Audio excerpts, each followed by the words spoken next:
आज के इस लेक्चर में हम लोग नंबर सिस्टम स्टार्ट कर रहे हैं और इसके साथ कई लेक्चर होंगे जिसमें हम नंबर सिस्टम पढ़ेंगे। और जो गेट और नेट में क्वेश्चन आते हैं तो बेसिकली वो कन्वर्जन के क्वेश्चन आते हैं। और गेट एग्ज़ाम की बात करें तो कुछ कॉम्प्लिकेटेड क्वेश्चन भी आते हैं इस पर।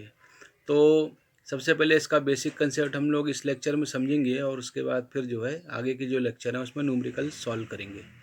तो देखिए, बेसिक कंसेप्ट इसका ये है कि हम लोग जानते हैं कि नंबर सिस्टम हमारे पास जो पढ़ते हैं कंप्यूटर साइंस में, बाइनरी होता है, ऑक्टल होता है, डेसिमल होता है और हेक्साडेसिमल नंबर सिस्टम होता है।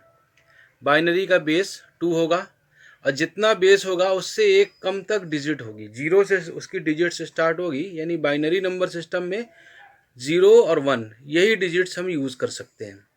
ऑक्टल की बात करें तो ऑक्टल का बेस 8 होगा और डिजिट्स जो होगी 0 से स्टार्ट होगी और 8 से एक कम यानी 7 तक जो होगी वो डिजिट्स होगी। यानी 0 1 2 3 4 5 6 7 यही डिजिट्स का हम ऑक्टल नंबर सिस्टम में यूज़ कर सकते हैं। कोई क्वेश्चन ऐसा आता है कि इनमें से कौन सा नंबर ऑक्टल नहीं है, तो इसमें इसके अलावा अगर कहीं 8 डिजिट यूज़ हो गया या 9 यूज़ हो गया तो वो ऑक्टल नंबर सिस्टम नहीं हो सकता। डेसिमल हम लोग बचपन से पढ़ते आए हैं। डिजिट्स जो बेस इसका 10 होता है और डिजिट्स जो है 0 से लेके 10 से एक कम यानी 9 तक। और हेक्साडेसिमल नंबर सिस्टम में बेस इसका 16 होता है और इसमें डिजिट्स 0 से 9 तक होता है। और फिर 10 11 12 13 14 15 के लिए लेटर यूज़ करते हैं। 10 के लिए ए, फिर 11 के लिए बी, फिर सी, फिर डी, फिर ई और फिर एफ। 15 के लिए एफ यूज़ होता है। तो और कोई भी नया नंबर सिस्टम, आजकल न्यूमेरिकल क्वेश्चन आ रहे हैं कि आपको बेस 4 दे दिया गया, बेस 5 दे दिया गया, बेस 3 दे दिया गया। तो कोई भी इसके अलावा कोई बेस दिया जाता है तो आप याद रखें कि उसके अंदर डिजिट्स जो होगी वो 0 से स्टार्ट होगी और जितना बेस है उससे एक कम तक जो है उसका। तो अब आइए हम लोग जो है बाइनरी नंबर सिस्टम में किस तरह से नंबर लिखना है वो उसको समझ लें। तो देखिए, जैसे हमको मान लीजिए 64 बिट का नंबर जो है लिखना है अगर हमको, तो अक्सर इसमें भी प्रॉब्लम होती है लोगों को लिखने के लिए। तो मैं आपको एक सिंपल मेथड बता दे रहा हूँ। फर्स्ट कॉलम में आपको क्या करना है, 0101 कंसेक्यूटिवली लिखना है। यानी स्टार्ट करेंगे 0 से, 0 1 0 1 0 1 0 1, उसके बाद इसी तरह से 0 1 0 1 0 1 0 1। तो ये इस तरह से आपका ये फर्स्ट कॉलम हो जाएगा। सेकंड कॉलम में इसका डबल कर देंगे, यानी अभी एक बार 0 एक बार 1 लिख रहे थे, अब नेक्स्ट में क्या होगा, 2 बार 0 2 बार 1 लिखेंगे। तो 2 बार 0 2 बार 1, इसी तरह से 2 बार 0 2 बार 1 लिखेंगे, फिर 2 बार 0 2 बार 1 लिखेंगे, 2 बार 0 और फिर उसके बाद 2 बार 1 लिखेंगे।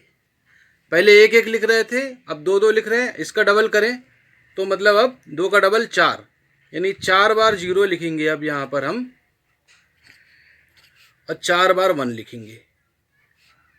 इसी तरह से 4 बार 0 लिखेंगे और 4 बार जो है यहाँ पर 1 लिखेंगे। तो पहले एक बार लिखा, इसका दुगना 2, फिर 4, अब इसका दोगुना कीजिए तो अब 8 बार 0 लिखना है हमको और 8 बार 1। तो ये देखिए 8 0 हो गया। अब 8 जो है 1 लिखना है आपको, 8 बार ये 1 लिखना है। तो इस तरह से आपका 4 डिजिट का बाइनरी नंबर जो है ये आपका स्टार्ट हो गया। और डेसिमल इसका करस्पॉन्डिंग दिया हुआ है 0 1 2 3 और अप टू 9। 10 से भी देखिए, 10 के लिए ए, फिर B C D E F. ठीक है, तो इस तरह से 4 डिजिट का नंबर आप लिख सकते हैं। पहली बार एक एक बार 0101 लिखेंगे, फिर 2 बार 0 2 बार 1 2 बार 0 2 बार 1, फिर 2 का दुगना 4 बार 0 4 बार 1 4 बार 0 4 बार 1, और 4 का दुगना 8 8 बार 0 और 8 बार 1 लिखना है। 8 का दुगना 16 अगर 5 डिजिट का होता है तो हम फिर जो है यहाँ अगला कॉलम आ जाता है हमारा, 16 बार जो है हम इसका लिखते जो है 0 और 16 बार फिर 1 लिखते जो है। तो 3 डिजिट का नंबर सिंपल है, ये भी वैसे ही लिखा जाएगा। पहले कॉलम में एक बार 0 एक बार 1, 0 1 0 1 0 1। यहाँ पर डबल, 2 बार 0 लिखेंगे, 2 बार 1 लिखेंगे, 2 बार 0 लिखेंगे, 2 बार 1 लिखेंगे। 2 का दोगुना 4 बार हमको यहाँ पर 0 लिखना है और ये 4 बार 1 लिखना है। इसमें भी ऐसे ही 0 1 0 1 और इसके बाद 2 बार 0 लिखेंगे और 2 बार 1 लिखेंगे। एक डिजिट का तो आप जानते हैं, एक बार 0 लिखेंगे, एक बार 1। तो इस तरह से आप एक डिजिट